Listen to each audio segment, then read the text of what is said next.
Nuestro siguiente reportaje tiene emoción y milita en el Partido Universal del Ser Humano. Les contamos una historia olvidada, la de los soldados republicanos y de la División Azul que sufrieron la represión de la dictadura comunista de Stalin. Informe semanal ha viajado a Kazajistán, donde un monumento honra su memoria.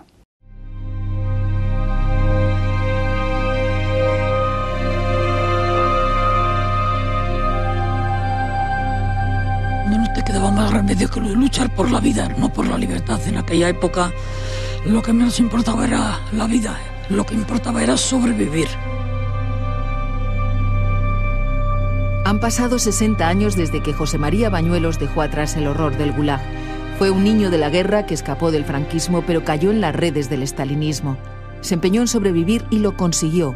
Venció al hambre, al frío, al dolor por el trabajo casi inhumano y al sufrimiento en los campos de internamiento. Todo fue duro. Fue duro despertarte una mañana y encontrarte un cadáver a tu lado, durmiendo. Y algunos días te encontrabas hasta dos, el de la derecha y el de la izquierda.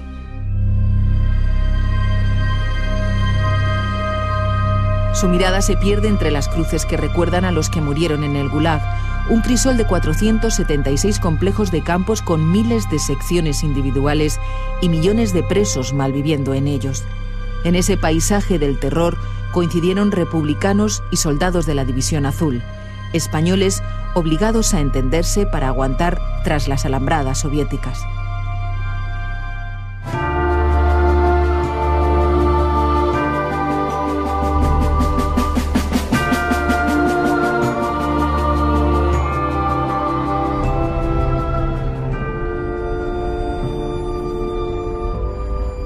Son los hijos y los nietos de algunas de esas víctimas del Gulag. José María no regresa solo a Karagandá. Juntos rehacen aquel viaje que llevó a varios cientos de españoles a los campos de la estepa kazaja, hacinados en gélidos vagones de madera. Venían de otros campos aún más duros y más fríos. Los divisionarios llegaron a los campos de Karagandá en calidad de prisioneros de guerra, ya que llegaron a la Unión Soviética para combatir el fascismo, para combatir el comunismo, junto a las tropas del eje, y los internados republicanos, pilotos y marinos, sorprendidos por el desenlace de la guerra civil en el territorio soviético, llegaron en calidad de internados simplemente por haber manifestado salir de la Unión Soviética y haber hecho gestiones para tal fin. Cuando termina la Guerra Civil Española había en la Unión Soviética cerca de 4.200 republicanos, entre exiliados políticos, pilotos, marineros, educadores y niños de la guerra.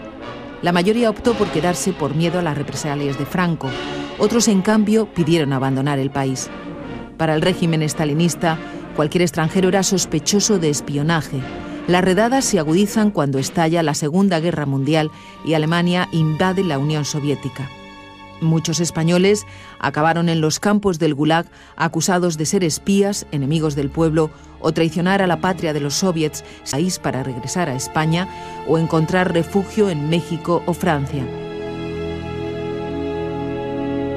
A Pedro Cepeda, un niño de la guerra, lo detuvieron en 1948.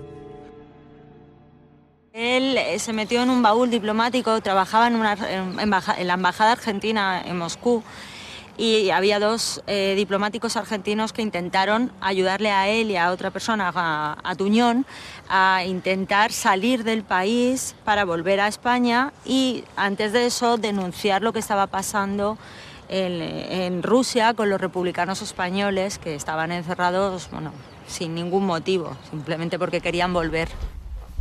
Otros, como José María Bañuelos, fueron condenados a los campos del Gulag para purgar su conducta por robar.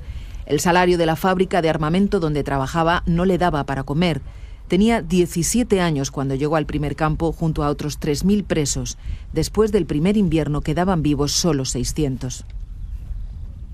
Los campos trabajar 14 horas. La comida era alrededor de unos 600 gramos de pan. Que diciéndolo así, parece una cantidad suficiente, pero es que era un pan sin cocer, era masa pura. 600 gramos era un trocito así. La represión de Stalin fue también implacable con los soldados de la División Azul, hechos prisioneros en diversas batallas relacionadas con el sitio de Leningrado. De los cerca de 47.000 soldados mandados por Franco entre 1941 y 1943 para combatir junto a las tropas del Eje, más de 400 fueron capturados por el Ejército Rojo y enviados a los campos del Gulag. Mi padre era divisionario de la División Azul y mi padre cayó herido en Krasny Bor en la noche del 10 al 11 de febrero. Y siendo herido lo recogieron los rusos y lo curaron y empezaron a ir a diferentes campos de concentración. Entre ellos fue a uno en el norte de Leningrado, luego estuvo varios años por Siberia y terminó en Karagandá en el 48. Mi padre es este. Espera, ahora te digo, ese es mi padre.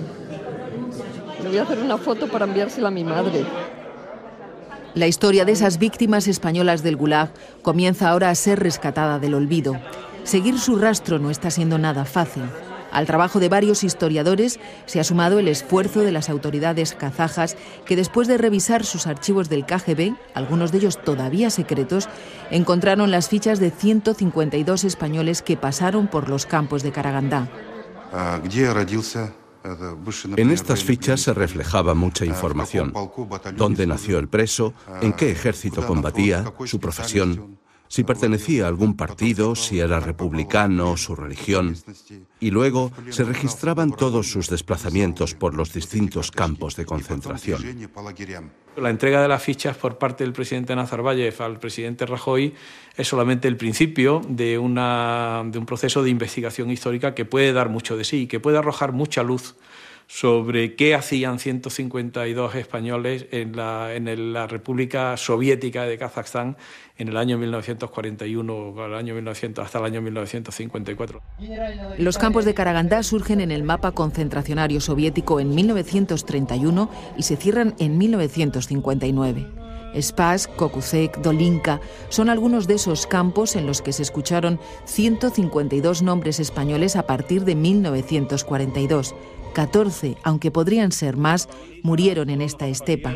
Ahora, donde antes se levantaban las alambradas, la memoria de todos ellos se recuerda con este monumento financiado por empresas españolas que trabajan en Kazajistán. Sobre todo es un monumento a la tolerancia, a la solidaridad, a la camaradería, a la hermandad entre personas que, con independencia del signo ideológico que tuvieran, se unieron y generaron unos lazos de fraternidad y de amistad que realmente duran hasta el día de hoy, ¿no? Las fotos de Antonio Echaurren, fogonero del Cabo Quilates, uno de los buques mercantes a los que el final de la guerra civil sorprendió en la Unión Soviética, quizás se las lleve el viento, pero su nieto sabe ya dónde y cuándo murió. Sensaciones, pues tristes y agradables a la vez, ¿no? Es triste porque es el final de una tragedia, y alegre por saber dónde acabó y dónde está. Ha sido la gran duda durante tantos años y mira, ya lo hemos encontrado. Ana, Elías, Inmaculada, Luis, Natasha. También para ellos este simbólico paisaje ha removido los recuerdos desordenados que les han contado sus padres sobre esos años del Gulag. José María no ha olvidado ni uno de ellos. 2 veces pisó los campos de Karagandá. El complejo de Karagandá fue uno de los más grandes del Gulag. Solo en el campo de Spassk pasaron 66.000 prisioneros de 40 nacionalidades.